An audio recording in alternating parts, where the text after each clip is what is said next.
Da carta escrita por Conrado de Marburgo, diretor espiritual de Santa Isabel, século XIII. Isabel conheceu e amou Cristo nos pobres.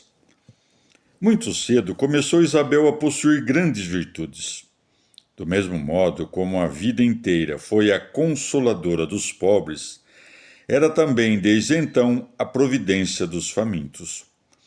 Determinou a construção de um hospital perto de um castelo de sua propriedade, onde recolheu muitos enfermos e enfraquecidos. A todos que ali iam pedir esmola, distribuiu liberalmente suas dádivas, e não só ali, mas em todo o território sob a jurisdição de seu marido. Destinou para isto a renda de 4 dos principados do esposo, e foi ao ponto de mandar vender seus adornos e vestes preciosas em benefício dos pobres. Tinha o costume de, 2 vezes ao dia, pela manhã e à tarde, visitar pessoalmente seus doentes e chegava mesmo a tratar com as próprias mãos os mais repelentes. A alguns deles alimentava, a outros preparava o leito, a outros até carregava nos ombros. Assim, realizava muitas obras de bondade. Em tudo isto, seu marido, de feliz memória, não se mostrava contrariado. Contudo, após a morte deste, tendendo para a máxima perfeição, rogou-me com lágrimas que lhe permitisse ir mendigar de porta em porta. Numa sexta-feira santa, desnudados todos os altares, em uma capela de seu castelo, onde acolhera os frades franciscanos, colocou as mãos sobre o altar e, na presença de umas poucas pessoas, renunciou à própria vontade e a todas as pompas mundanas e a tudo quanto o Salvador, no Evangelho, aconselhara a abandonar.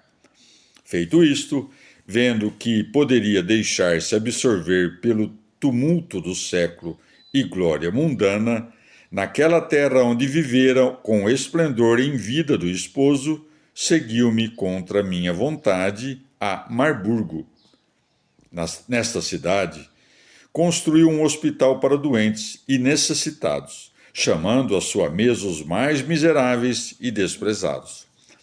Além desta atuação operosa, digo diante de Deus, raramente vi mulher mais contemplativa.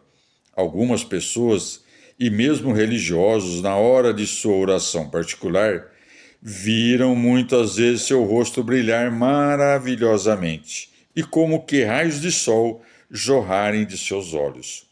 Antes da morte, ouvia em confissão, indagando-lhe, então, qual o desejo em relação ao que possuía e aos seus móveis, respondeu que tudo quanto parecia possuir já pertencia aos pobres e pediu-me distribuir-lhes tudo, reservando apenas a túnica vulgar que vestia e com a qual queria ser sepultada. Depois recebeu o corpo do Senhor e, em seguida, até a hora de vésperas, falou bastante sobre as ótimas coisas que ouvira no sermão.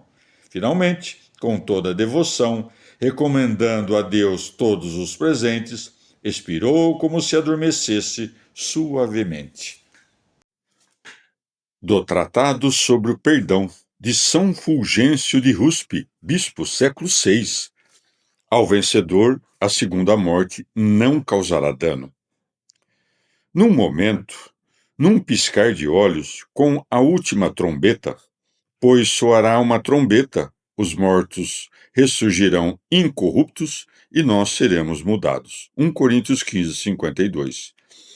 Dizendo nós, Paulo mostra que alcançarão junto com ele o dom da futura mutação aqueles que agora se mantêm na comunhão eclesial e moral com ele e seus companheiros. Querendo sugerir qual será a mudança, diz: é preciso que o corpo incorruptível se revista de incorruptibilidade e o mortal se revista de imortalidade. 1 Coríntios 15, 53. Portanto, para que haja neles a mudança da justa retribuição, precede agora a mudança da gratuita liberalidade. Aos que nesta vida se mudaram do mal para o bem, promete-se o prêmio da futura mudança. A graça faz com que, primeiro ressurgidos aqui espiritualmente pela justificação, comece a mudança pelo dom divino. Mais tarde, na ressurreição do corpo, que completa a mudança dos justos, a glorificação, sendo sempre perfeita, não sofrerá mudança. A graça da justificação primeiro e depois da glorificação muda-os de tal forma que esta glorificação neles permanece imutável e eterna. Aqui são mudados pela primeira ressurreição, que os ilumina, para que se convertam. Por ela passam da morte para a vida, da iniquidade para a justiça, da incredulidade para a fé, das más ações para a vida santa. Por isso, a segunda morte não tem poder sobre eles. O Apocalipse refere-se a isto. Feliz quem tem parte na primeira ressurreição.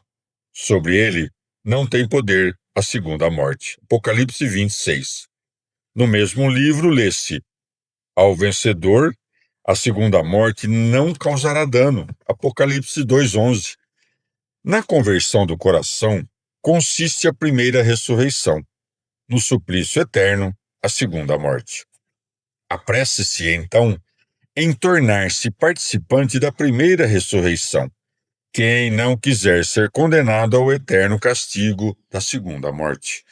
Pois aqueles que, mudados no presente pelo temor de Deus, passam da vida má para a vida santa, passam da morte para a vida e eles mesmos, em seguida, passarão da vida obscura à glória.